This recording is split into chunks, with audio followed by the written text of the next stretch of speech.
સુરતના અમરોલી વિસ્તારમાં આવેલ કોશા અને સાયણ રોડ પરની ઇન્ડસ્ટ્રીને અસામાજિક તત્વોએ બાનમાં લીધી હોય તેમ યુનિટોમાં પહોંચી કામકાજ બંધ કરાવી ધમકી ભર્યા પોસ્ટરો વાયરલ કર્યા હતા, જે ઘટના સીસીટીવીમાં પણ કેદ થઈ હતી.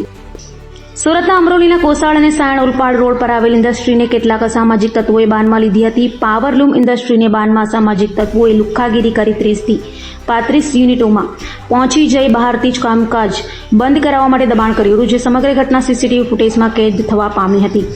તો અસામાજિક તત્વો પોતાનો વર્ચસ્વ અને ધાક જમાવવા માટે સોશિયલ મીડિયા પર ધમકી ભર્યા પોસ્ટરો વાયરલ કર્યા હતા, જે પોસ્ટરોમાં ઉડિયા ભાષામાં હાથ પગ ભાંગી દેવાની ધમકી હતી. અને જ્યાં સુધી વધુ ઓરિસ્સાના કારીગરો કામ કરે છે તે જ વિસ્તારોમાં ઓડિયા ભાષામાં મર્ડરની ધમકીઓ આપવામાં આવી હતી, જેને લઈ હાલ પોલીસે તપાસ હાથ ધરી છે.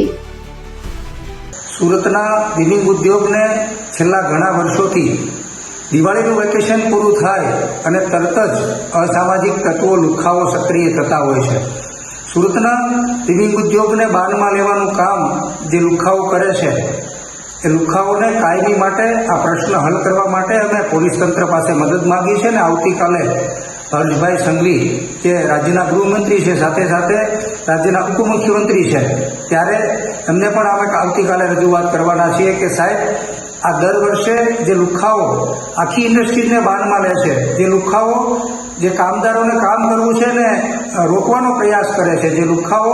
માત્ર હાથ પગ ભાંગી નાખવાનું નહીં, પરંતુ જો કામ પર જશો તો તમારું મર્ડર કરી દેવામાં આવશે, મારી નાખવાનું આવશે, એવા પોસ્ટરો સોશિયલ મીડિયામાં અને વિવિધ જગ્યાઓ લગાવવાનું જે કામ કરી રહ્યા છે, આવા લુખ્ખાઓને જે લુખ્ખાઓ કારખાનામાં જઈ અને કારખાનાઓ